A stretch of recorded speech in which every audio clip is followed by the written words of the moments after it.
Folks, so with a question like this, it says graph the hyperbola. I mean, if we were in a pre-calc class, then you'd have to start getting into center and vertices and things like that.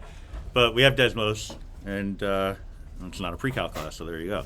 So I'm going to plot this graph in Desmos, x squared. Desmos handles circular functions, polar functions, really anything. It doesn't have to be your ordinary passes the vertical line test type of function. Right? So rectangular function. So this is in the hyperbolic realm, but the bottom line is Desmos is going to graph it just fine. All right. So, and you don't have to solve for y in terms of x, which is a nice feature. It'll take care of it all for you. All right. So there's your hyperbola. Right. It's not an ordinary, again, rectangular function. It's plotted in rectangular coordinates, but it's one of those weird things where you kind of think about a function in a certain way. Does it pass a vertical line test? Right. So, but there are many types of functions. That vertical line test really only applies in a rectangular coordinate system, right? Or at least whether a function passes the vertical line test only really applies in a rectangular coordinate system. If you switch over to a polar coordinate system, you have plenty of circular functions. I mean, the basis of the polar coordinate system is the unit circle, right? But the way equations are defined in that coordinate system allows for you to think of them as functions, but only in that universe, right? Because really it's just talking about dependence. Right. So will you get a single output for whatever the input is, right? Rather than multiple outputs, in which case there's confusion. Right?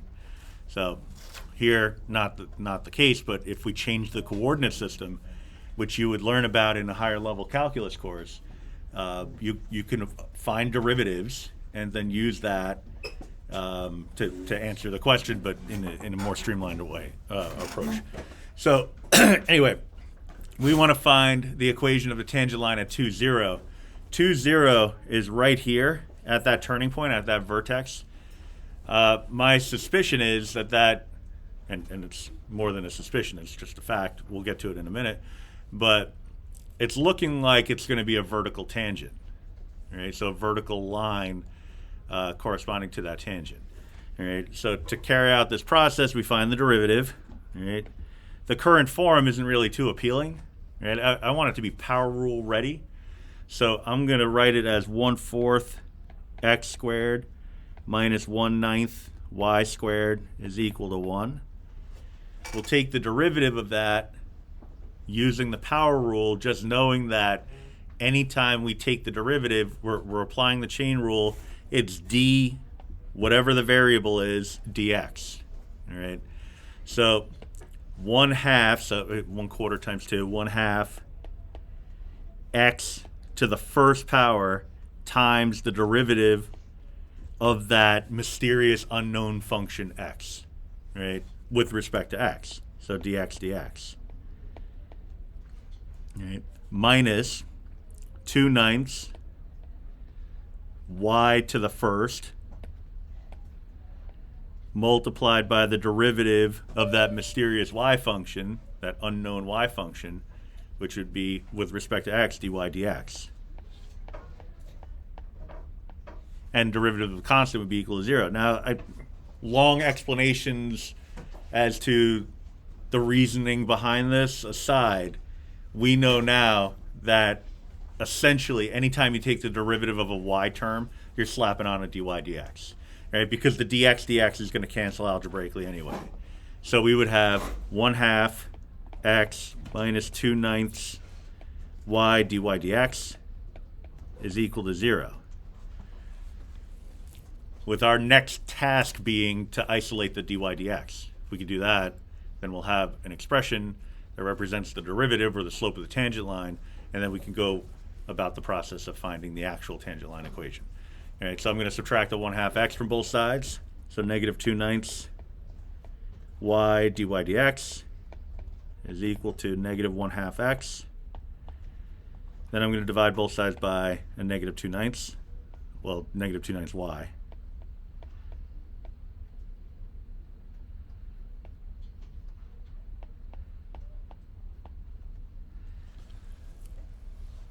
All right, cancels on the left. You can simplify it on the right if you want, but we don't really need to because we're going to make a substitution anyway. So you could actually just leave it like this. Yeah, I mean, I'd write it as dy dx equals, but still. So all of this stuff, I would just leave alone. Why did I hit zoom? That's weird. Nobody knows. Because that's the only option it's giving me. I don't know. Strange. Maybe I'd never hit copy. There it is. That's probably what happened. So I want to find the derivative when xy is equal to 2, 0. Terrible handwriting aside, that vertical line means such that, or given that, xy, the coordinate xy, is a particular value of 2, 0. So that's telling me, or giving me license to make a substitution. It's going to overlap with the 19, so I'm going to move it over. Make a substitution replacing the x with a 2 and replacing the y with a 0. And confirming the suspicion, we get undefined.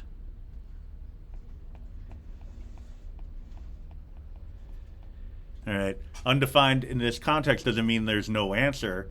It means that we're looking at a vertical line that represents the tangent.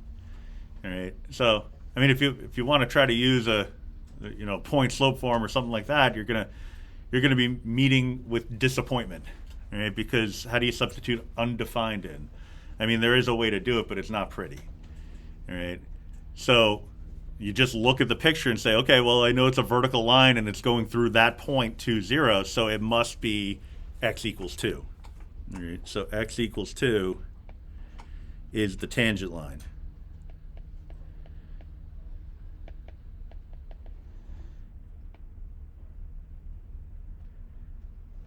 And I could just plot it on there real quick. And visually, it seems to make sense.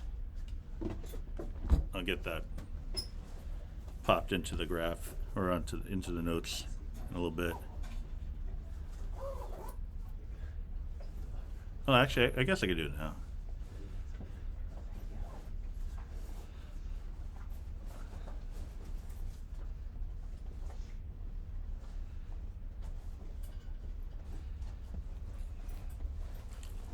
Right. So it's pretty not bad, but there is the element where you have to think about, what is the question asking you to do? Because it says find the equation of a tangent line.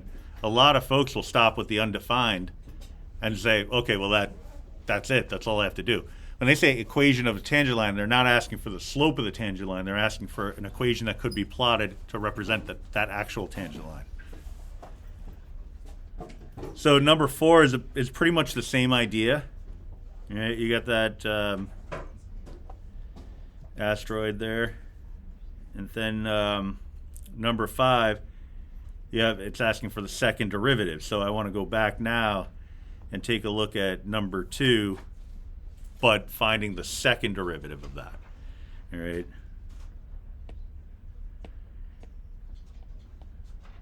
Oh, I guess I already had that line there. All right, well, I don't want that line there. So that's a typo. Somebody can claim that.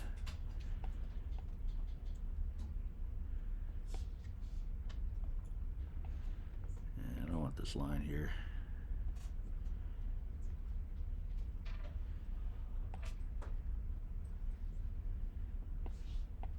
All right, so if you're looking for the second derivative, that just means the derivative of the derivative. All right. Oh, dang it. How long has this been here? It's not good. So we have dy dx is equal to this monstrosity here. I want to take the derivative of that. All right. So notation-wise, It's gonna be weird, but it's consistent. I'm taking the derivative with respect to x of this. All right. Now, since this is equal to this, I'm really saying that I'm taking the derivative with respect to x of this also. The left side is really just notation, because if I want to consolidate that, okay, I got a couple of d's, so d squared. And on the bottom, I have a dx multiplied by dx. I could say d squared x squared, or I could just say dx squared. Either way. All right. So that's actually the notation for a second derivative, and that's the justification for where that comes from. But looking at that expression there, I mean, that's a beast. We have definitely quotient rule going on there. If we could simplify it, you got to ask yourself, is it beneficial to do so? All right. So let's say I factored out a y on top. All right. If I do that, I'd have negative 2x. Well, I could actually pull out a negative y. I'd have 2x plus y. All right. If I factor out an x on the bottom, I'd have an x plus 2y. Nothing's going to cancel. All right. It's close, right? Because I'd have a 2x plus y versus an x plus 2y. They're different quantities. So they're not going to cancel, but I sure wish they would, because that would make things a lot easier. All right. So we got to kind of live with this. I would recommend against factoring it. Once you realize nothing's going to cancel, go back to this form.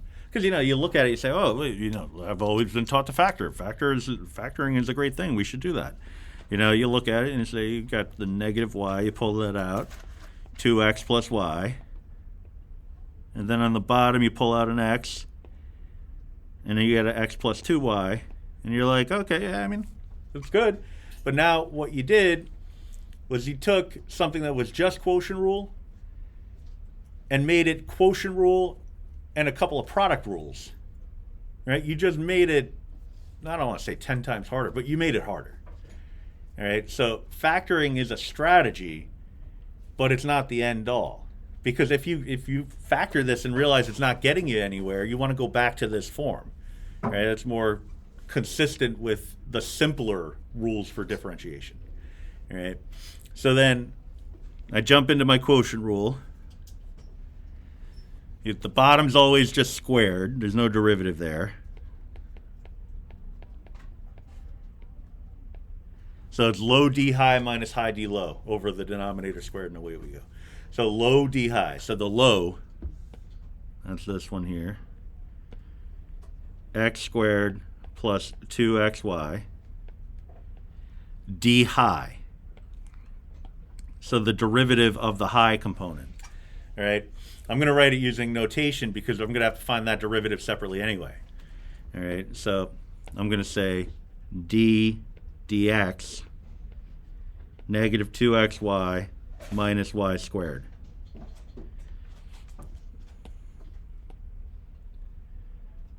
I guess it didn't matter that I wrote it in red. It doesn't look like it's red anymore.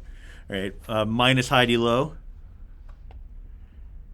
So the top, just as it is, negative 2xy minus y squared. Then d low, I never make my fraction bar long enough. So the d low, d dx, x squared plus 2xy. Now if you want to do this part on the fly, meaning instead of using the notation, you just actually put the derivative in there, you can. That's perfectly fine. In fact, if you can do that, that's a good thing. Right? For a couple of different reasons, I'm writing it this way. One is, it's the first time we're doing a problem like this, I'm being a little bit more careful about notation. But also, it's kind of tough when you're dealing with implicit differentiation to do it all in your head the first time through. So just having like little reminders here and there of what's going on, that's pretty helpful, I think. All right, so I'm looking at this one first. So I'll just kind of pull that off on the side.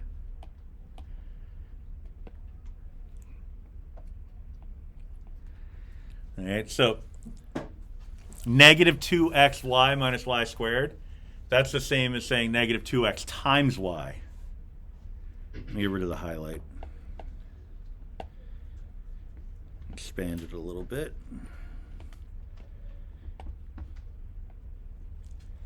All right, which means product rule. All right, so just for this piece, I have to do product rule. So the first times the derivative of the second, so negative 2x times the derivative of y with respect to x. Well, you could look at that as 1 times dy dx, or you could just say dy dx. Plus the second, y, times the derivative of the first, negative 2x, has a derivative of negative 2 times dx dx, but we know the dx dx is going to cancel away. Right? Minus that y squared, derivative of y squared is 2y to the first times dy dx. Well, we always just slap on a dy dx. 2y to the first times dy dx. All of that has to go in here, right? Which is why I didn't want to do it on the fly. If I tried to do it all in that previous step, I'm confident that I would have made a mistake. Right? So just do it off on the side, take it a little slower and more carefully. Right? And we do the same thing with the other one.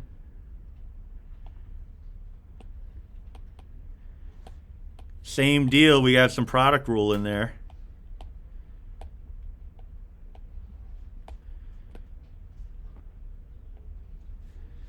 The x squared part's nice and easy, though. That's a win. So we're getting out of this, well, one, implicit differentiation could be really complicated, but also the x terms, they're fine because they're just as they always have been. You take the derivative of an x term just as you always do. You know, like you could put on the dx dx, but it's going to cancel anyway. It's only when you take the derivative of a y term, that's when you got to slap on a dy dx. All right? Rationale and justification aside, that's what's going to help you get stuff right. Right? So 2x plus, now we get into the product rule, first times the derivative of the second, y. The derivative of y would be 1 times dy dx. We slap on a dy dx. Or you could just kind of say it to yourself. I need to find the derivative of y with respect to x. That's the same as saying dy dx. Plus my second term, or second factor, times the derivative of the first, which would just be y times 2. All right. So all of that stuff has to go into this fraction here. All right, so copy paste.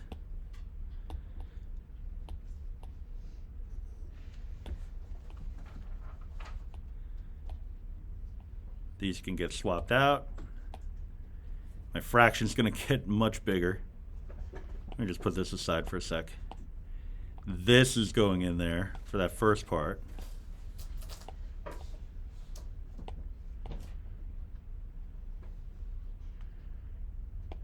I'm just going to move this up a little bit. Throw some parentheses around it. Then minus this part multiplied by this result, which is right here. I'm going to smidge it over. Oh, that line. Dang it. All right, hold on. You stay here for a sec. I'm going to move you over. Then I'm going to bring, oh, sorry, there it is. Bring it back. It's covering stuff up. Dang it. All right, I'm just going to live with the line for now. Figure it out later. All right, so we're multiplying by this whole shebang here.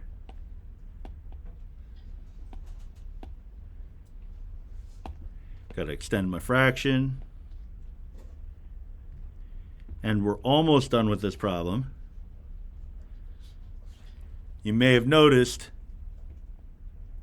well, one, it's incredibly lengthy, but you may have noticed that you have these dy dx's in your second derivative. It's like, well, that's like defining a word using the word in the definition. All right, so that would be an issue. But fortunately, we know what dy dx is equal to. So the final step would be to replace each one of those dy dx's with the true value of dy dx. So each one of these has to get swapped out for this expression.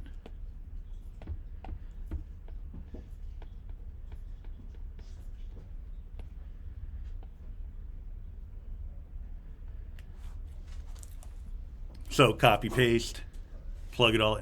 It's terrible.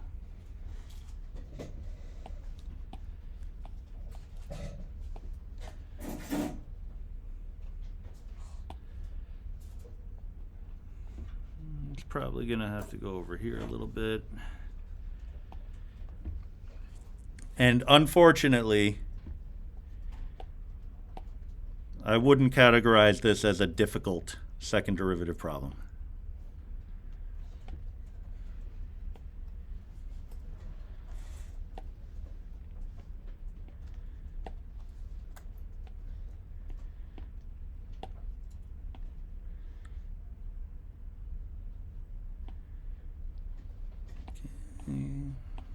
Copy.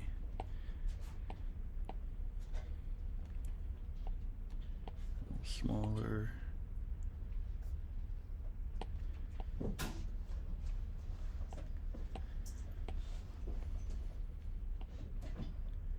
Moving it over.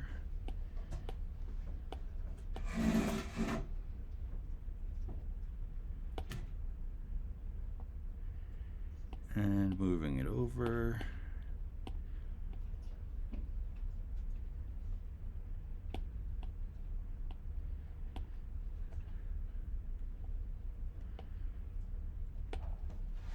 And that's what you'd end up with as a result, assuming you didn't want to simplify. So that would be your second derivative. I know it's hard to see. It'll be up online and in the video and all that stuff.